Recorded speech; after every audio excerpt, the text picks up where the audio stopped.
More than 580 MPs have been sworn in as newly formed parliament in South Sudan met for the first time.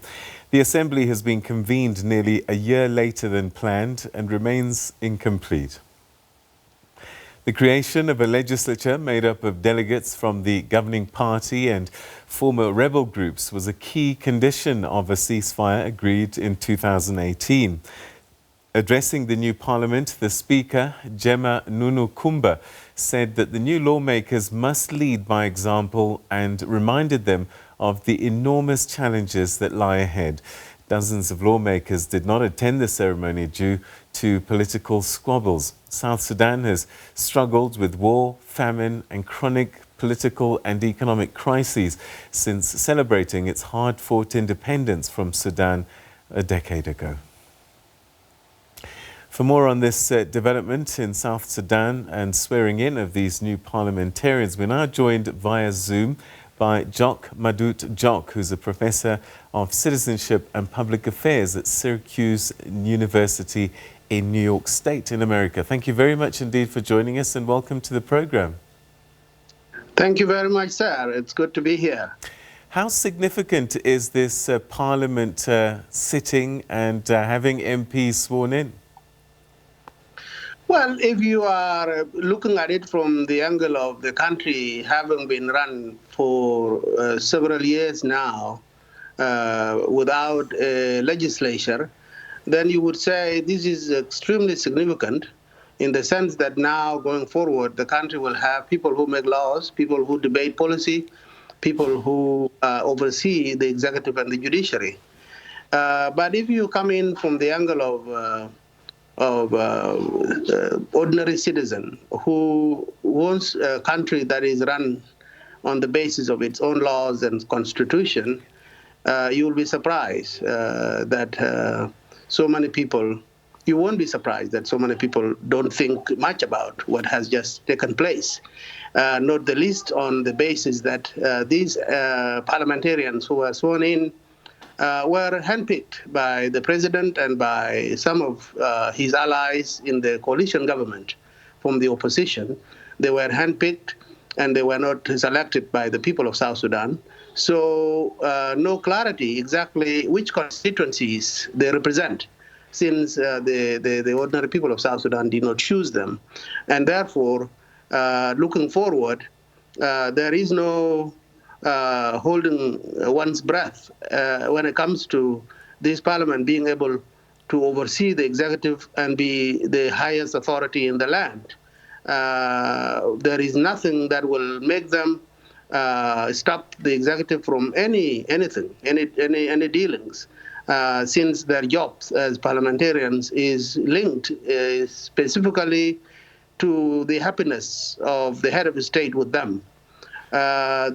People will also not be holding their breath about the capacity of this parliament, given that majority of these selected, handpicked parliamentarians have no clue about how to make laws, how to run a country, how to enforce the regulations of the state systems and institutions. And lastly, a lot of these MPs have, there's so many of them. The lower house has 550, the upper house with 100 plus. It's bound to be one of the largest parliaments in the world compared to the population size of the country. 12 million people, 680 MPs. Doesn't seem like this is a process that is meant to safeguard the well-being of the people, but instead to rob the people, given that these parliamentarians will come with their offices, they will come with pay, they will come with vehicles needed, in a country that is essentially broke. So, how is that going to be sustainable? So essentially what you're saying, it's creating more problems than it's solving. What will that mean then in terms of trying finally to find a solution? Because this, from what you're saying, is taking quite large steps backwards. It is indeed a major step backward. And I don't think it will amount to much in terms of settling the woes of the nation. From the war that is still raging, to the economy that is on its knees, to the violence between communities, to the degree of poverty unseen in the history of that region, no doubt that this is only a drop in the ocean when it comes to South Sudan aiming to use its own capacity to solve its own problems. This is a country that will continue to want to rely on the international community to feed its people, to give healthcare to its people, to educate its people. And yet you are now creating a big government that will take essentially most of the revenue and nothing will go to the services. So what gives? Do the citizens have no say, no power? Surely this is unsustainable. At some point, disgruntled citizens will take to the streets. Oh, no, make no mistake about it. Only this past Friday, a group of civil society activists and academics and think tank people have made a declaration that they were now mobilizing for a massive civil disobedience and a protest to demand either drastic reforms or exit of the current government. The status quo is simply unsustainable. And so there will be protests, no question about it. It's just a matter of when and a matter of what it would mean in terms of the government reaction to it.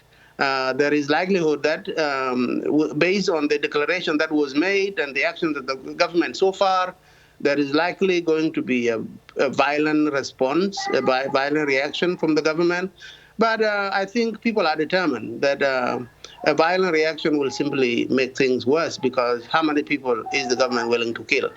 I mean, for God knows, the South Sudanese have died in large numbers, in millions, in the years leading up to the independence. So, okay. I see your son or your daughter's busy wanting to get involved in our conversation. I just wonder, what will it take to find peace for South Sudan? What kind of processes need to happen? Well, the peace agreement is already in place, signed in 2018, but its implementation has been impossible. Most definitely because the government has been nothing more than intransigent. All the benchmarks that were set to move the country ahead from the cantonment of warring armies and unification of the national army to doing the constitution, to demarcating constituencies, to having elections and doing census at some point. None of that, not even 1% of that has been achieved since 2018. And the elections are slated for 2022 by that agreement. Nobody can delude themselves to think that this peace agreement is worth the paper it is written on, or the ink with which it is typed. And therefore, what we can expect, if the peace agreement is what South Sudanese are waiting for to deliver them, is further disintegration, further collapse of the state. So what we'll give is a dialogue between the citizens and their representatives and the current government to say that, yes, we realize things are bad, but we don't want them to get worse. So let us sit down and work out a mechanism. And that mechanism could easily be a constitutional conference. The national dialogue, which has just been held and concluded last year, has come with recommendations from the citizens.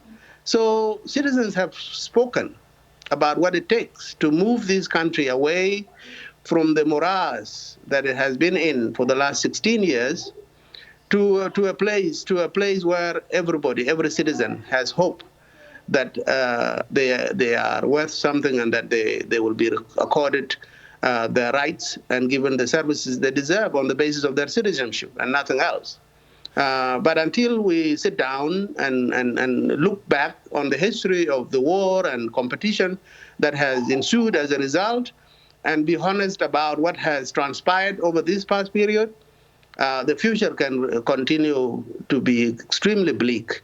And the only thing that will rescue it is citizens going on the streets and demanding exit of the current government, because this government is not reformable. It's beyond reform. So the politicians that are there that claim to be representing the citizens, you said were handpicked by the president, but how do they get away with purporting to represent these citizens if they're not listening to what the citizens want?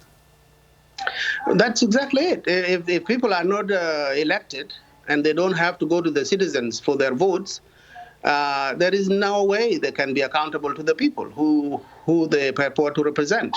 And therefore, they will just go to Juba, and Juba, in their view, becomes South Sudan, whereas South Sudan is much vaster than Juba, and it's all the way out there, and these people will not be represented. Yes, there are state-level parliaments, there are local-level parliaments, assemblies, or what have you, but even that at that level, the president is still dictating who the county commissioner should be, who the assembly representative should be. And therefore, the citizens of South Sudan are not even claiming to have sent somebody to the parliament to represent them, because they didn't. And they will have no basis for them to hold that person accountable, because they are not the ones who sent him there or her. All right, and that's where we'll leave it. Thank you so much indeed for giving us your thoughts and insights on this development in South Sudan, a parliament that should be being celebrated, but from your perspective, one that really is creating more challenges than it will be solving. Thank you so much indeed for your time. Thank you, sir. I loved it. Bye. All right. So that was Jok Madut Jok, who's in Syracuse in New York State, talking to us about this new parliament in South Sudan.